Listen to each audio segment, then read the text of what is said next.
inicialmente presentando un saludo a todos los colegas latinoamericanos, a todos los invitados a esta gran sesión de los miércoles cada 15 días que presenta el doctor Rafael Herrera con todas las actividades que ha venido realizando de manera supremamente, yo diría que no solamente científica, basado en la evidencia, sino que le pone el sello, el doctor Herrera, a lo que significa la investigación en reanimación. Bueno, entonces vamos a iniciar con diciendo de que definitivamente la historia de la reanimación es tan antigua como la misma historia de la humanidad. Y para eso, pues siempre que se habla de la historia de los paros cardíacos y los paros respiratorios, se trae a cuento en la Biblia el pasaje del Reyes, en la cual se habla sobre el profeta Eliseo que resucita al hijo de la tsunamita. Y acá, en el libro de los Reyes, escrito en el siglo VI antes de Cristo, se encuentra esta cita.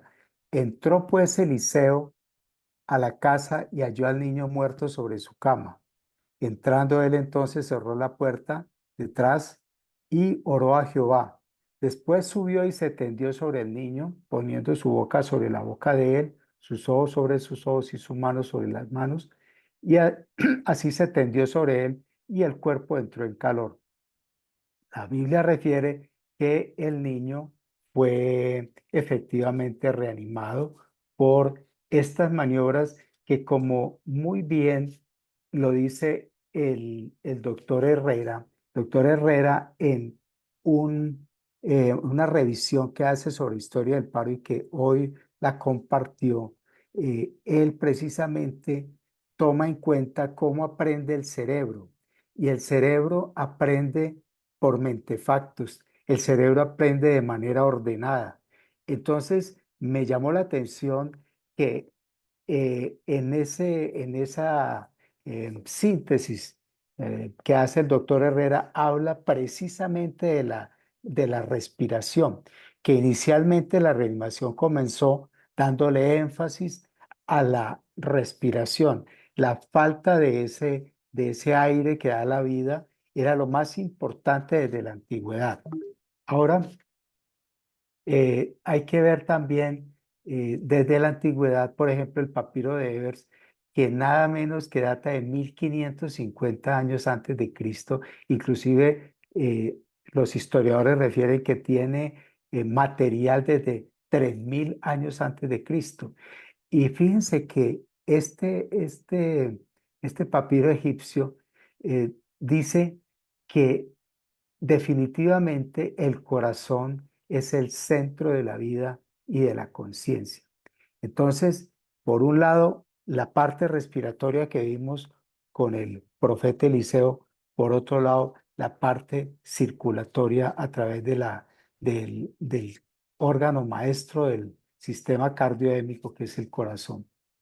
Ahora, en 1530, el médico suizo Philippus Aureolus Theophrastus Bombast von Hohenheim, mejor conocido como Paracelso, colocó un tubo en la boca de un paciente y le insufló aire con un fuelle.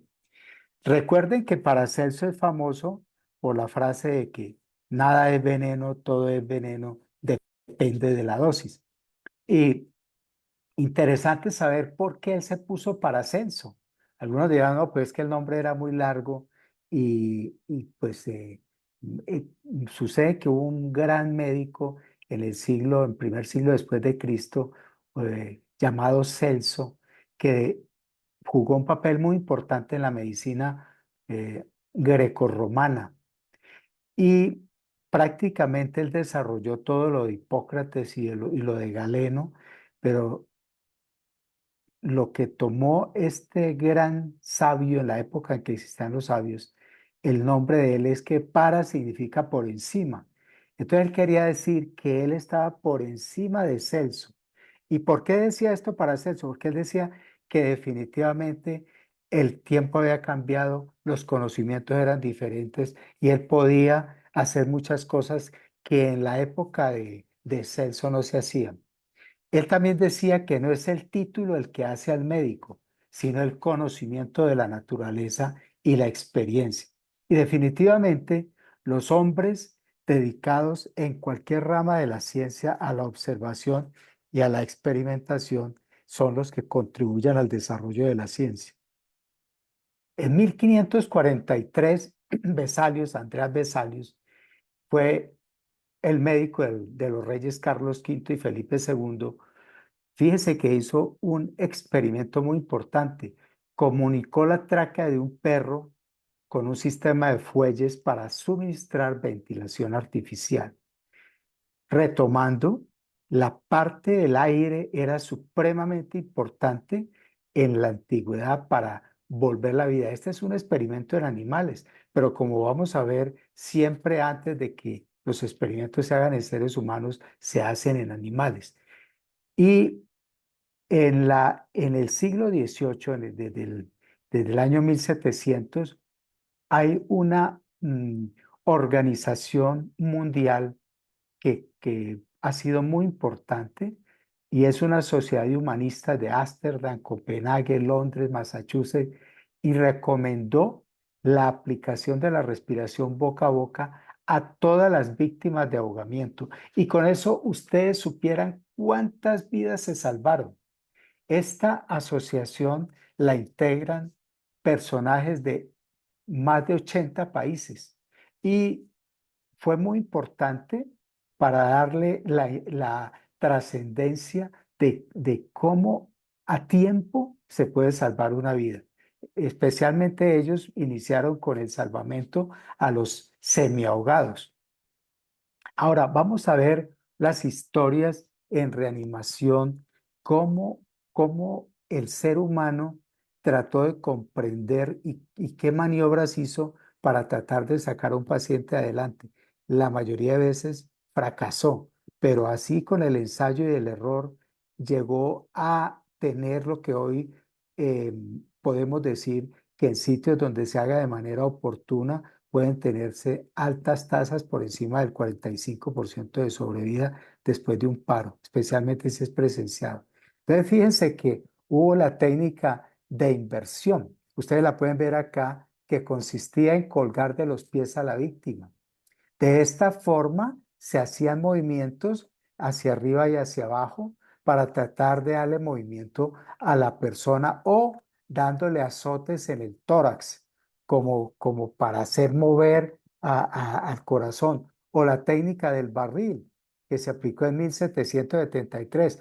O la persona que entraba en paro se subía en el lomo del caballo y se ponía a trotar al caballo y con esto se trataba de que la persona tuviera como lo que podríamos entender nosotros como esas compresiones en el tórax.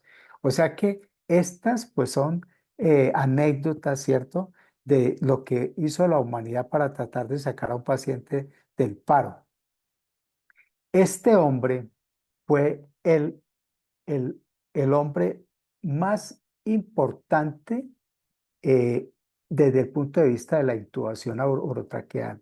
Se considera que es el primer antecedente documentado de intubación traqueal. Se llamaba Smellie, médico británico del siglo XVIII, era dedicado a la obstetricia y en 1763 logró colocar un tubo de metal flexible en la tráquea a través de la boca de un paciente. Luego utilizó su propio aliento para aplicar presión positiva necesaria para producir movimientos respiratorios.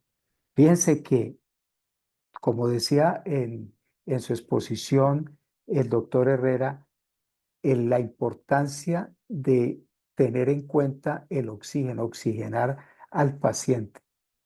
Ahora, en el año 1775 ya se describía el procedimiento de presión sobre el cartílago cricoides cuando se realizaba una insuflación artificial por la boca.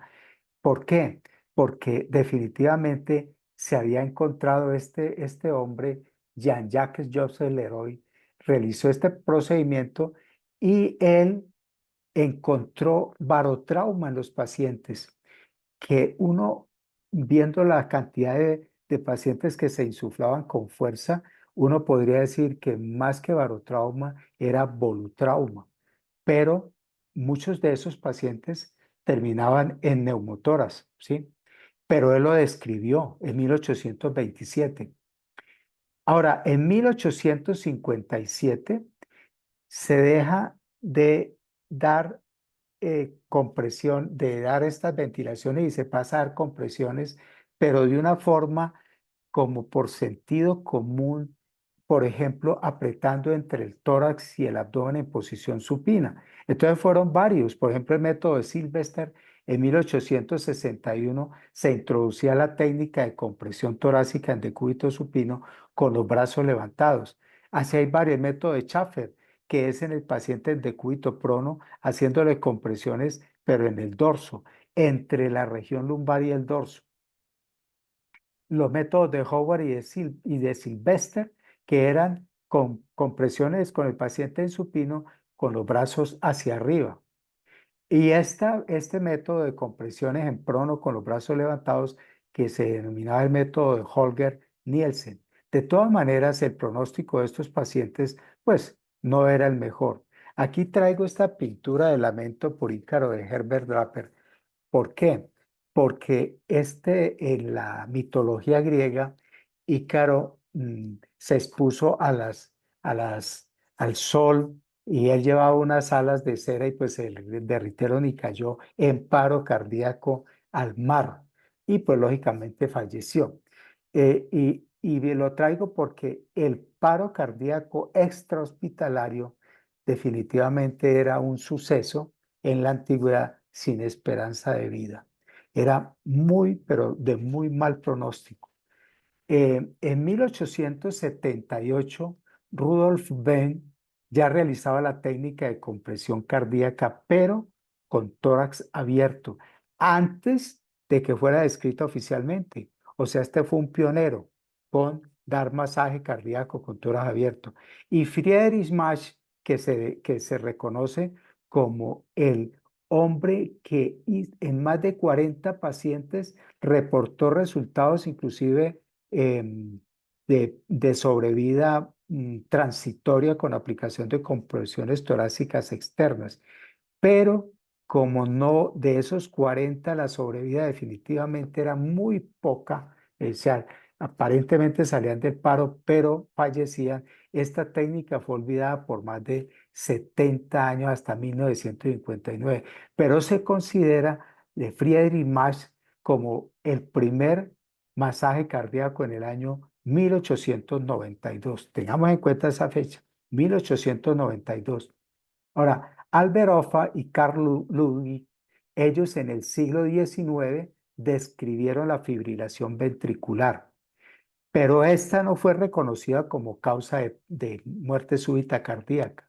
O sea, ellos fueron unos, tuvieron la perspicacia de que definitivamente la fibrilación ventricular podía ser mm, un cuadro anticipado al paro, a la asistolia, es decir, ellos veían que había que tratar esa fibrilación ventricular.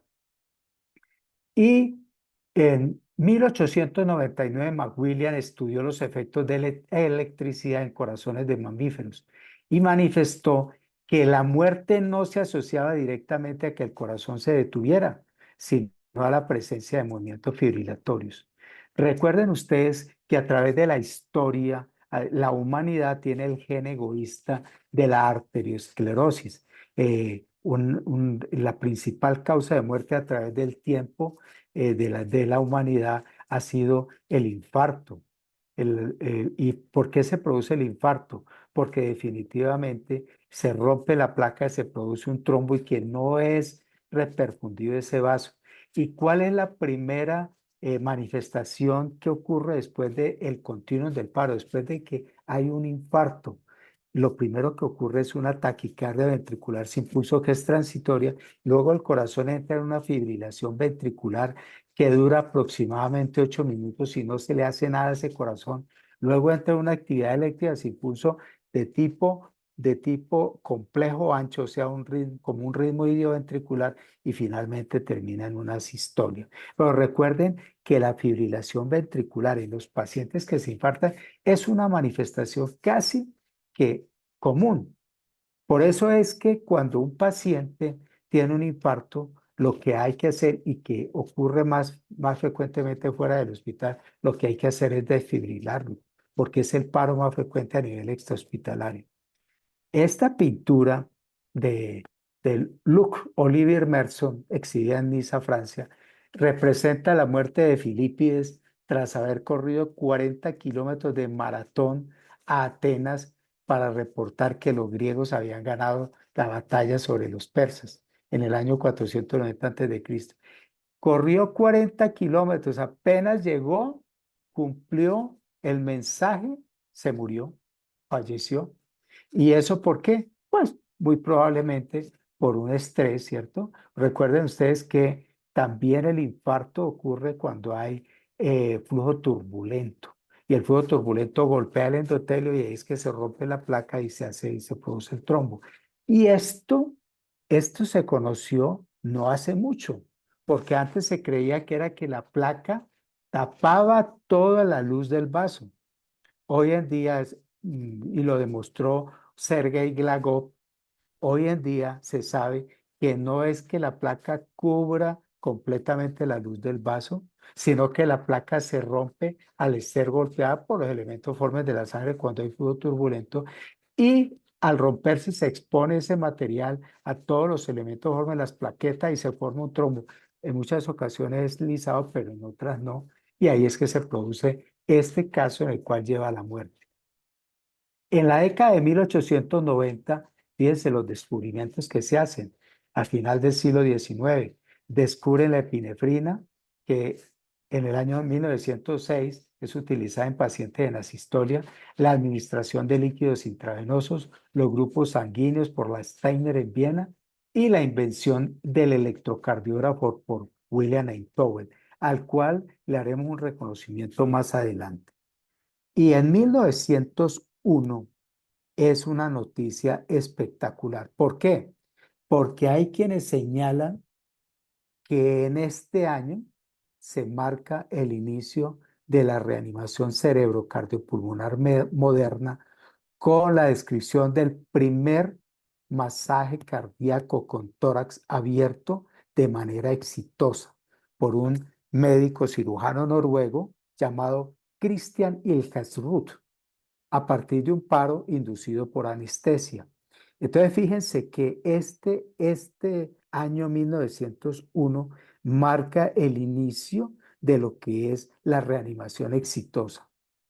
Ahora, este ingeniero, Guy Knickerbocker, en 1954, o sea, ya estamos en el siglo XX, él había observado que con solamente las palas del desfibrilador en el pecho de los perros se causaba un cambio en la presión sanguínea.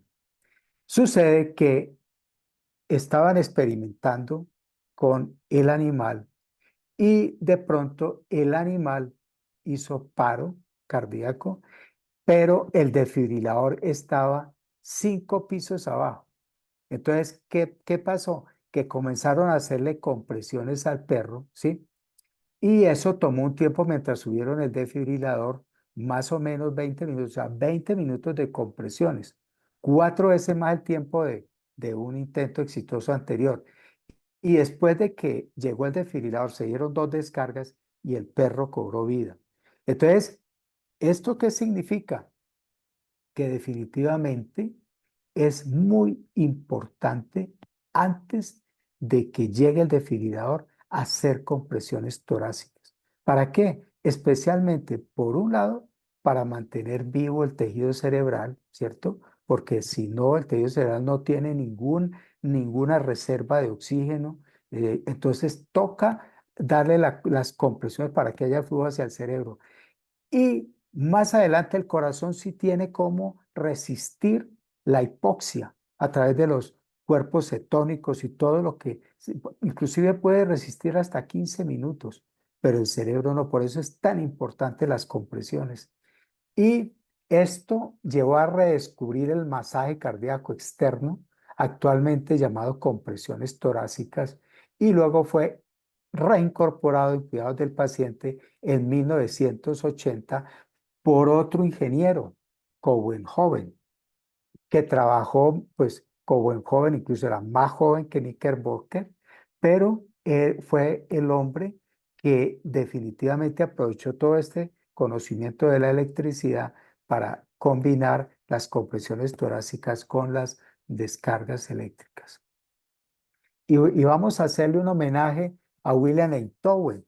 William Einthoven nació en lo que hoy es Indonesia, que era propiedad de los países de Holanda, y en 1901 él inventó el galvanómetro de cuerda, y fíjense que prácticamente él fue el que introdujo o implementó en la medicina la electrocardiografía y después se vino a dar la electrofisiología. Él era médico electrofisiólogo y fue tanto el aporte, él se inventó toda la nomenclatura de la onda P, el intervalo PR, el complejo QRST, todo eso fue invención de él. Nosotros hicimos una cartilla que se llama el Manual de Arritmias y de Síndromes Coronarios Agudos, haciéndole un homenaje a este hombre, a William Einthoven, porque para nosotros fue importante la contribución que él hizo con el electrocardiógrafo. Y esto le mereció el Premio Nobel de Medicina en el año 1924. Este hombre, Kreil, en 1904 informa sobre un masaje cardíaco a corazón cerrado exitoso en un caso humano. Sin embargo, fíjese, el año 1904 no seguían eh, interviniendo en los hospitales de manera exitosa, pero masajes a corazón abierto. A pesar de que este hombre, Krail, había reanimado a un paciente de manera exitosa con compresiones torácicas externas. Ahora, por solicitud de mi gran amigo Ignacio Varela, quien fue presidente de la CLASA, me dijo, no deje de nombrar y de poner el episodio de Moscati, el médico de los pobres. Sucede que Giuseppe Moscati eh, fue un médico investigador científico y él se dedicó a trabajar con los pobres y fue canonizado, era un hombre muy bueno. Su vida prácticamente la dedicó a todos, pobres niños, ancianos, embarazadas. Entonces aquí hay una, una, em, una película en la cual se ve que un paciente entra en paro. Paciente entra en paro y ¿qué sucede? Que el médico profesor definitivamente dice no hay nada que hacer, pero fue un paro presenciado. Entonces Moscati inicia las compresiones, fíjese que le da un puño precordial. Recuerde que el puño precordial no alcanza sino 50 julios, durante mucho tiempo se hizo, e inició las compresiones torácicas de manera inmediata. El profesor lo regaña, el profesor le dice, pero ¿cómo se le ocurre hacer eso? Y y hace que se suspendan las compresiones. Pero, para sorpresa, el paciente recobra la circulación, ¿cierto? Y pues esto es considerado, algunos decían que más que la acción del hombre era la consideración de un santo. Y pues fueron muchos los milagros que se le atribuyeron a Moscati. Bueno, en 1924, 6 cardiólogos se reúnen en Chicago y conforman la Asociación Americana del Corazón, la AJA, que es una sociedad profesional de médicos. Fíjense el año, 1924. Y este hombre, el gigante de los países comunistas, Vladimir Negovsky, en 1936 crea en Moscú el primer laboratorio dedicado a la investigación en la reanimación. Este hombre se dedicó a investigar en animales, especialmente en perros. Y prácticamente, recuerden ustedes que la cadena de supervivencia que ha salvado tantas vidas tiene 6 eslabones, pero hasta el año 2010 tenía 4. El quinto eslabón es el manejo después del paro cardíaco, gracias a todos los estudios que hizo Vladimir Negovsky. O sea, este hombre fue un hombre inmenso. 3 veces postulado a Premio Nobel de Medicina, no se lo adjudicaron, pero fue un hombre que trabajó incansablemente por todo lo que significa la muerte y después de la muerte y cómo se reanima un paciente y cómo es el manejo posparo. Nosotros lo hicimos una semblanza, está publicada en la revista chilena de Anestesiología y con estudiantes de medicina, una línea de profundización que yo tengo en la Universidad Nacional, hicimos un artículo llamado Negovsky y Zafar unidos por la ciencia de la reanimación, uno comunista, otro capitalista, no, se llevaban 10 años de edad, pero ambos trabajaron. El doctor Zafar muchas veces fue a Moscú al laboratorio del doctor Negovsky y el doctor Negovsky muchas veces fue a Pittsburgh, el laboratorio del doctor Zafar. Y ellos trabajaron por un objetivo, desarrollar lo que es la reanimación cerebrocardiopulmonar. De Peter Safar, o Zafar, yo decía antes Zafar, pero un estudiante de medicina me dijo un día, doctor, no se dice Zafar, se dice Zafar. Y le dije, ¿por qué? Me dijo, porque allá donde yo vivo en Cerete hay una familia de Zafar y ellos son Zafar, no Zafar. Bueno, Peter Zafar, entre otras cosas, tomó lo que había una maniobra de Smarch, que era apertura de la boca y subluxación de la mandíbula, y le agregó la extensión de la cabeza.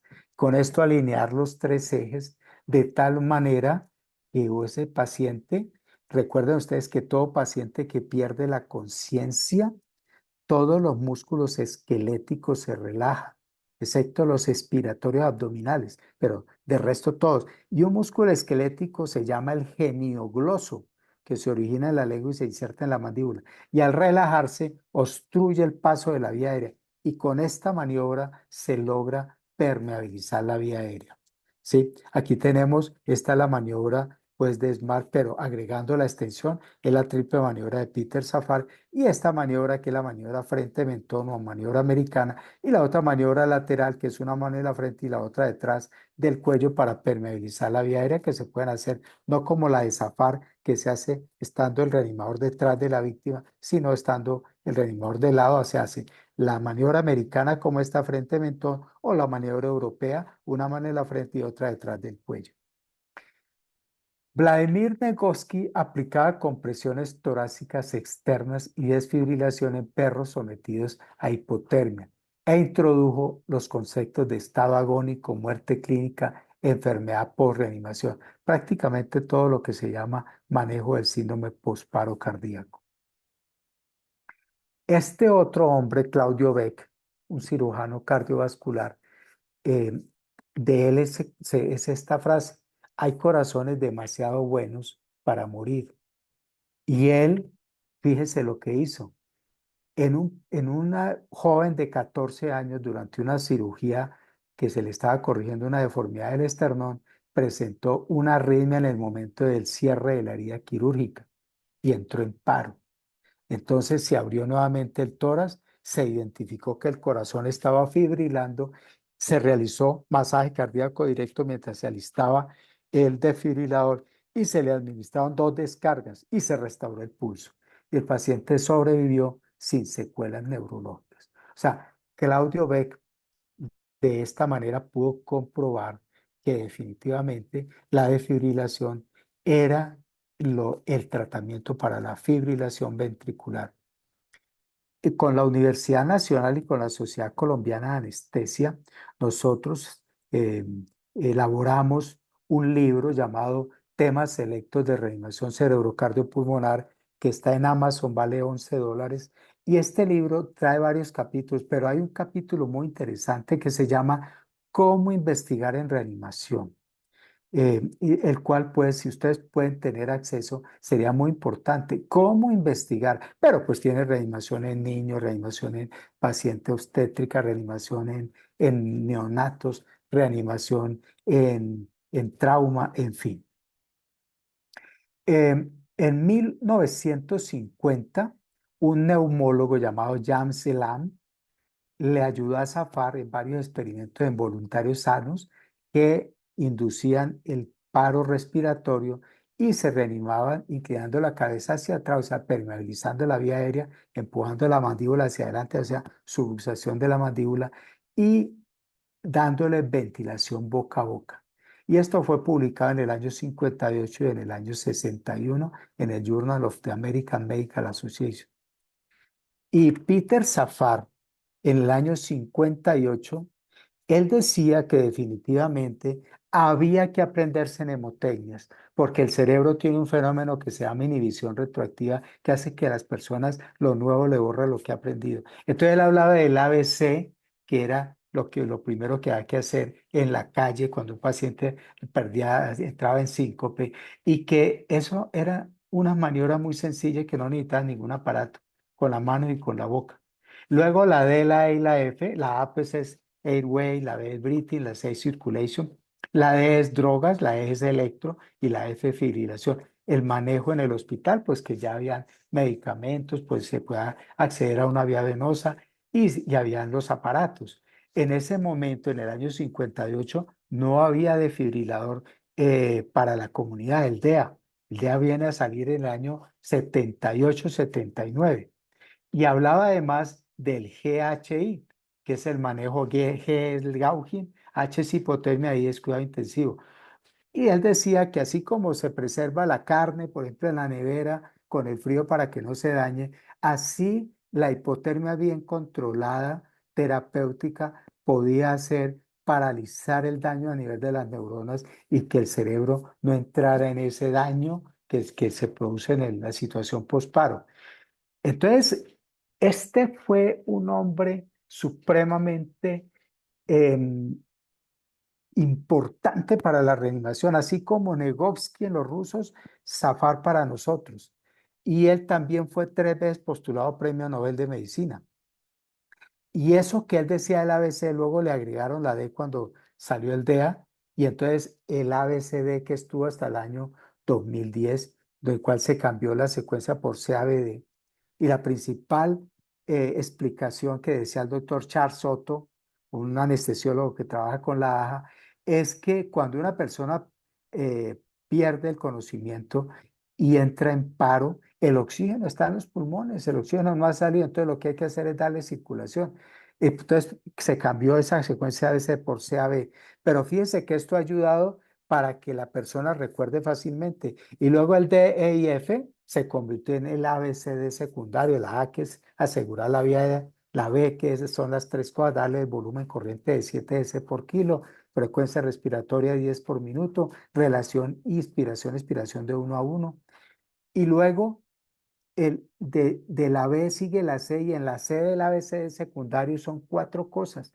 En el primario es toma de pulso, inicia compresiones, pero en el secundario es siga las compresiones y si ya está intubado, asincrónicas con la ventilación, ya no son 30 sino 100, 120 por minuto, pero toca canalizarle una vía venosa, tomar glicemia, electrolito encima e iniciar medicación si se requiere, si es un paro no desfibrilable, inicia epinefrina y además coloque el electrodos, ¿sí?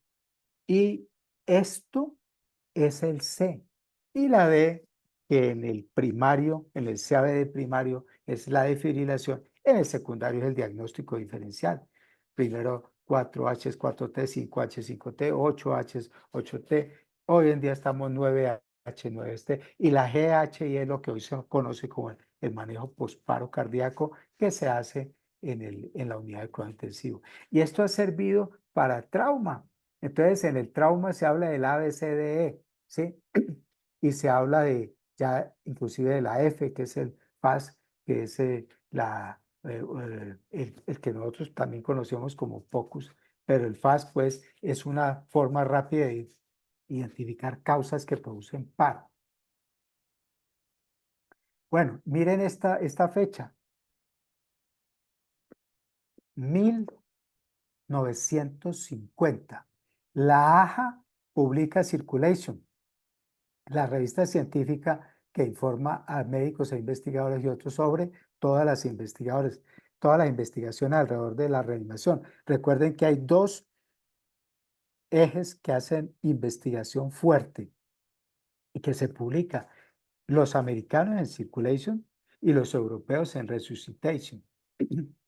Ahora, hay consejo asiático, hay sudafricano, hay neozelandés, hay australiano, hay canadiense, pero los europeos y los americanos son los que más investigan en reanimación. Ahora, ya habíamos hablado del neumólogo James Elam. En 1954 se convierte en la primera persona en demostrar que el aire expirado, que uno dándole ventilación a un paciente pueda mantener una oxigenación mientras se llegaba a ese paciente o llegaban los de reanimación avanzada o un paciente que llegara al hospital si no había oxígeno disponible.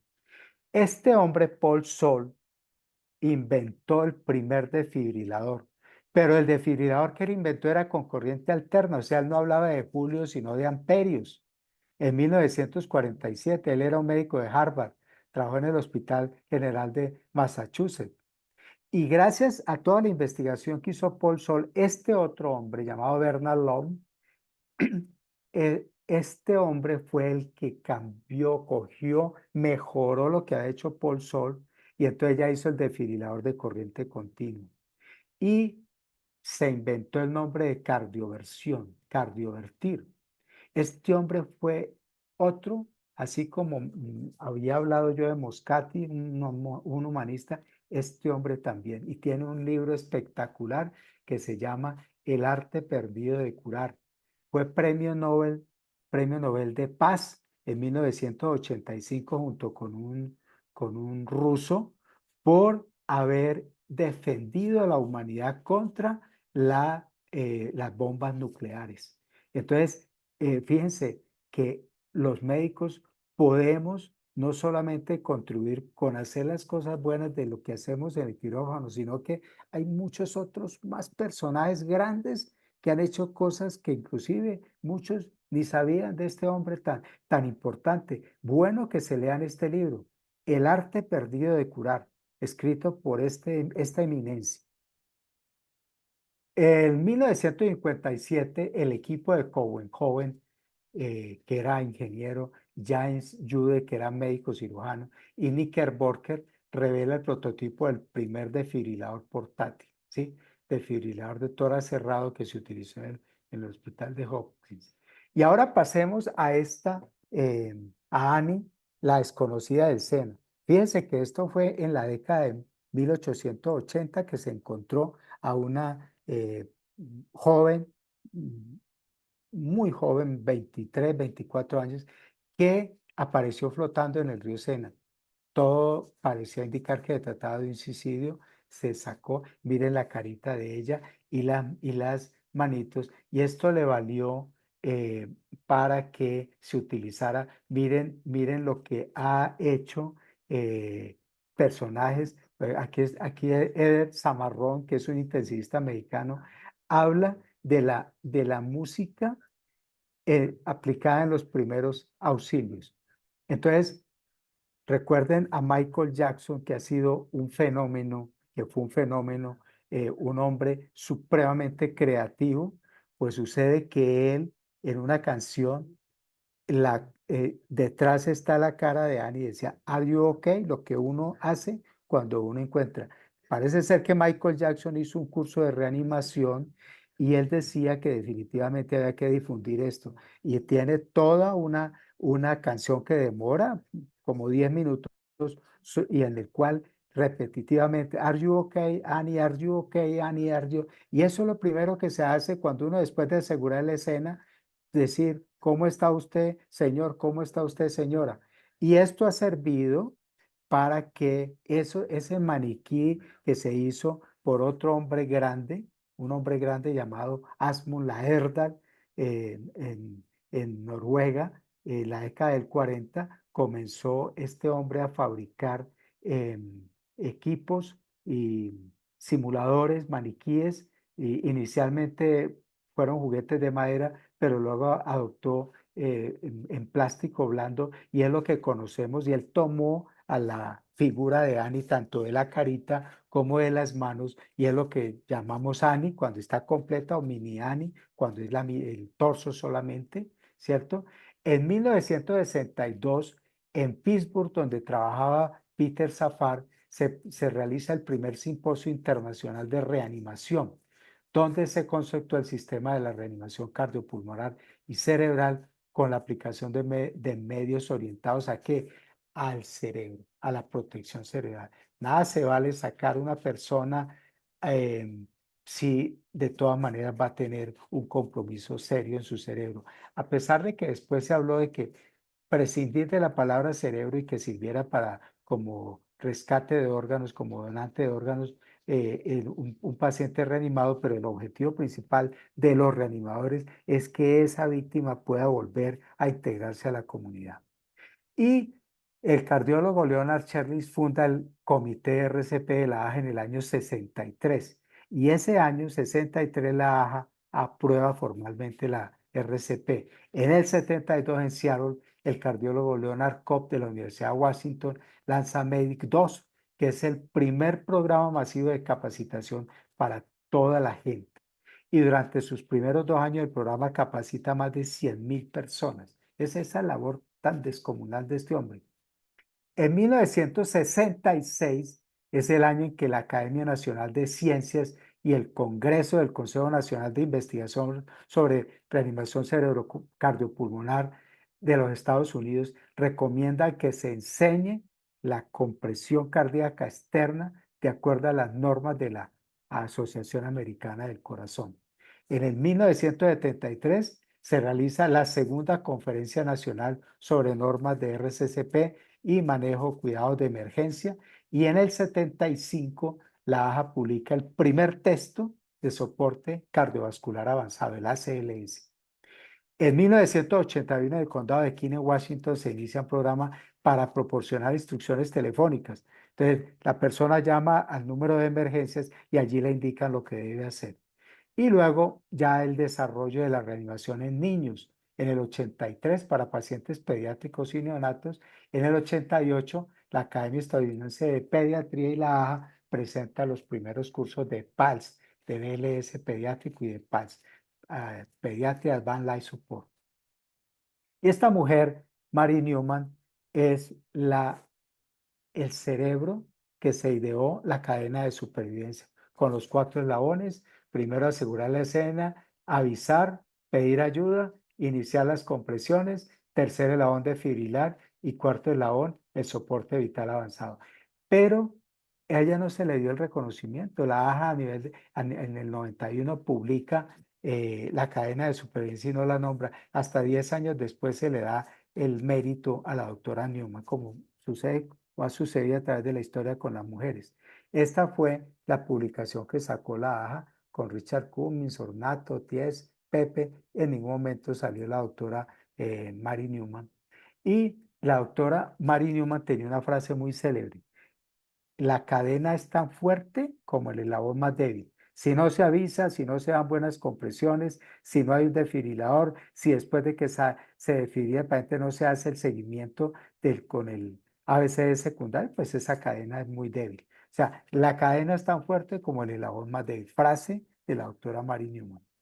El ILCOR se constituye en el año 92 con la American Heart Association, el Consejo Australiano y Neozelandés, el Consejo Europeo de Reanimación, la Fundación de Corazón y de Cerebro de Canadá y la Fundación Interamericana del Corazón y el Consejo de Resucitación Sudafricano. Y en el año 2006 se incorpora a esta liga el Consejo de Resucitación Asiático. Aquí queda la abadía de Ustein en Stavanger, de la iglesia más antigua de Noruega, ¿sí? Y el ILCOR es el papá, digamos, el que pone de acuerdo a todos los consejos para que salgan unas guías unificadas, ¿sí? El registro de paro, que no hemos podido implementarlo en América Latina, eso es un error de nosotros En todos los países de altos ingresos se lleva un registro de paro, en ningún país de América Latina. Yo hice en el año 2005 una publicación en la cual pues decía que definitivamente la forma en que nosotros podemos investigar, y por eso desapareció el CLAR, el Comité Latinoamericano de Reanimación, que desapareció en Chile en la década del 80, porque la AJA dijo: ustedes no investigan. ¿Y por qué no investigan? Ustedes no tienen registro de paro. Y el registro de paro, fíjese la importancia del DEA, por ejemplo. Mire, tiene unos datos iniciales de, pues los datos normales de quién, acá, por ejemplo, se sabe quién encontró a la persona, si es un bystander, como dicen, un primer respondiente, o es un médico, una enfermera, en fin, en dónde lo encontró. Por ejemplo, este es paro intrahospitalario, ¿no? Este es el formato de paro intrahospitalario. ¿En dónde fue? En servicio de urgencia, en la UCI, en fin. ¿Qué fue lo primero que se le hizo?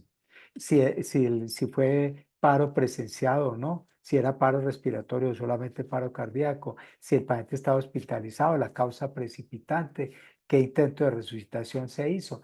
Y luego viene la otra parte, que es esta parte, la hora en la cual, en qué ritmo se encontró y el tiempo en el cual se hace, por ejemplo, la primera desfibrilación para ver la calidad de la reanimación. Es decir, si se hace un buen registro de paro, pues se sabe si esa reanimación se llevó a cabo con todas las normas efectivas que hay. En el 2008, la RCP más sencilla para los transeúntes, la AJA publica las nuevas recomendaciones para la gente de la calle, y estos dos hombres, este en Chicago, Myron Weisfeld, y Lance Becker en Pensilvania, junto con Benjamín Abella, hablan de las fases de la reanimación.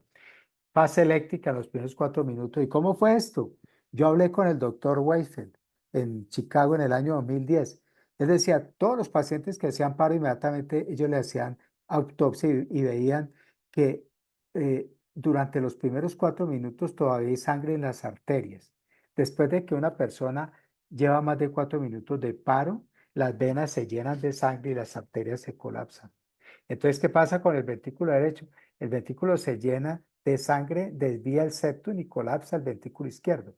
Entonces, por eso, en los primeros 4 minutos todavía hay sangre en el ventrículo izquierdo y en cualquier momento se puede desfibrilar. En cambio, si el paciente lleva más de 4 minutos, es un paro no presenciado, hay que darle RCP. ¿Para qué? Para que se llene ese corazón, para que la descarga sea efectiva. Luego, Paul solo encontró que con 20 compresiones ya se llena el ventrículo izquierdo. Y después de que un paciente sale del paro, necesariamente tiene que ir a pagar la deuda de oxígeno en una unidad de cuidado intensivo.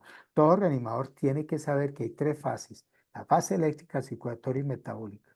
Ahora, el profesor Walter Clark en el 95, en un congreso en Sudáfrica, él habla de las H's y las T's como en forma de zigzag, comenzando aquí una H, hipoxia. Si no tiene pulso, acá miramos una T, neumotora de atención. Si el paciente está taponado, pues ver si están las venas ingurgitadas y mirar si el paciente tiene un infarto. Toxinas, de acuerdo al examen de sangre, mirar de hipovolemia, cómo está el estado de líquidos del paciente, mirar los electrolitos, mirar los trombos en la extremidad. Y esto de aquí nació una forma simple que para memorizar, como decía Peter Safar en el 58, de las H's y las T's. Luego, pues ya se habló de 3 H's más en el quirófano: la hipoglicemia, hipertermia maligna, hipovagal respuesta, y 3 T's, que el trauma pues lo sacaron porque hay un curso que llama el ATLS, pero el trauma es causa de paro. Inclusive en ese artículo yo encontré que en Bogotá, en nuestra capital de Colombia, el trauma, que en el mundo produce 6% de paro cardíaco hospitalario, en Bogotá produce 3 veces más, el 22%. Hay ciudades que producen que el trauma es causa de paro de forma importante. El QT prolongado y la hipertensión pulmonar también hay que tenerlas en cuenta en el espacio o en esa zona del perioperatorio. Pero ya con Moitra, pues con otro estudio, esto es una síntesis de ese cerebro que tiene el doctor Rafael Herrera para hablar de las 9 H's, metiéndole otra H que es la hipocalcemia, que cuando se transfunde sangre, por ejemplo, hay que poner calcio, y la otra T que es la hipertensión intraabdominal. Entonces, en este artículo que salió últimamente, hace un par de meses en Anesthesiology, muy importante y que hace un resumen el doctor Herrera de manera magistral. Y el paro, realmente 640.000 pacientes mueren al año en Estados Unidos, de los cuales 290.000 son de paro intrahospitalario y 350.000 de paro extrahospitalario, es decir, casi el 60% fuera del hospital. Y fíjese, la sobrevida del paro extrahospitalario sigue siendo por debajo del 10% y la sobrevida del paro intrahospitalario puede ser hasta el 45%. En muchos hospitales se ha logrado una sobrevida de este tamaño. Ahora, tener en cuenta que las arritmias fatales no son muchas y que hay que aprenderlas y que hay que organizarse en equipos que funcionen como si fuera una orquesta sinfónica y que hay que aplicar el debriefing con buen juicio, basado en la curiosidad que tiene tres partes: la parte de evaluar las emociones, la parte de la curiosidad que es resolver el misterio con la molécula y la parte de la síntesis. Todo debriefing es la reflexión después de la acción, deja un aprendizaje. Todas las ayudas diagnósticas que hay en el intraoperatorio. Esto es antes de que se presente el paro. Hay que tener muy en cuenta de cómo está el paciente. Hay que tener, cuando el paciente haga paro intubado, aplicarle el DONE, que el tubo no haya estado desplazado, que no haya estado obstruido por un tapón o doblado, que no haya una motora de atención o que no haya un daño en los equipos. Recordar que esto nació en Europa, el DONE, porque muchos niños que nacen con necesidades especiales están intubados en las casas y con que el niño se desplazara un poquito el tubo ya podía hacer un paro. Y esta fue una mnemotecnia muy importante que se utiliza actualmente. Recordar que hoy en día las guías de reanimación unifican, ya no hay cadena de supervivencia para paro intrahospitalario ni paro extrahospitalario, sino una sola cadena de supervivencia. Recordar cuando hay paros, las ayudas diagnósticas. Esto sí que insiste el doctor Herrera, porque esto es un avance que hemos tenido en que uno puede identificar la causa, especialmente en los ritmos no desfibrilables. Y si la identifica, ese paciente tiene buen pronóstico. Y en los ritmos desfibrilables, pues recuerden que siempre la causa principal es el infarto. Hay muchas otras mnemotecnias, por ejemplo, esta Searching POCA, entonces mirar el cuidado anestésico, las drogas, bloqueo neuroaxial, porque todas estas pueden ser causas de paro. Evaluar todos los factores quirúrgicos, el sangrado, el embolismo, la lesión quirúrgica, tener en cuenta la ecografía para identificar causas reversibles dentro del intraoperatorio, chequear las cosas relevantes, pues el oxígeno, las conexiones, los aparatos, y siempre considerar la historia clínica del paciente, los antecedentes y las medicaciones. Y para uno decir que un paciente definitivamente ya se termina, ya no vamos a hacer esfuerzos de resucitación, tener en cuenta esto. Mire, primero, ¿es un paro intrahospitalario? El paro cardíaco fue no monitorizado, el paro cardíaco no fue presenciado, la asistolia es el ritmo y lleva más de 10 minutos. Entonces, si todo esto es verdadero, prácticamente ese paciente es el pronóstico muy malo, no, uno puede suspender las maniobras. Ojo, esto especialmente en pacientes que tengan compromiso coronario. En pacientes no coronarios se le puede dar hasta 20 minutos y tener en cuenta ya, como dicen, la parte final. Estas son las tres últimas diapositivas. Este hombre, David Scherer, eh, creó una patente para un sistema de bomba de infusión de soporte cardíaco avanzado. Él dice que él diseñó un dispositivo que analiza el electro, la presión, el ritmo, la oximetría y posteriormente hace un análisis informático de estos criterios. Pero él dice que esto lo hizo antes de que apareciera la inteligencia artificial. Dice, un intento unas 3 décadas antes, y que él nunca se aplicó lo que él hizo, nunca. Él sacó la patente y todo, pero nunca. Hoy en día tenemos la facilidad de que todo esto se puede implementar y por eso hemos tenido tantos avances. Pues uno de ellos es contar con el doctor Rafael Eduardo Herrera Elizalde, anestesiólogo cardiovascular pediátrico, quien es un experto en manejo preoperatorio en cardiopatías congénitas y tiene experiencia en reanimación intraoperatoria. Y él, pues, es fundador de Reanimación y Situaciones Especiales Latinoamericana, que él, pues, llama REACEL. eh, Trabaja en el Instituto Ignacio Chávez. Pero ¿por qué lo traigo? Porque así como estos grandes hombres, así el doctor Herrera hoy está haciendo algo que es hacer que la gente aprenda en donde esté con los recursos que tenga, utilizando la semiología y aprovechando al máximo la organización en equipo. Es una cosa muy importante de basarse en la semiología y en la fisiología, que es lo que insiste el doctor Herrera. Y un ejemplo, por ejemplo, es este, el dilema de la reanimación mecánico versus la fisiología. Entonces uno pues utiliza los aparatos, pero de todas maneras nunca nos va a desplazar la inteligencia artificial, porque se necesita que uno se pare 30 años allá y mire de acuerdo a la experiencia que uno tenga, de acuerdo al juicio que uno tenga, hacer todas estas apreciaciones y utilizar todo lo que nos han enseñado diversas personas como las que he comentado hoy en esta conferencia. Pues muchas gracias, doctor Herrera, y a todos los participantes.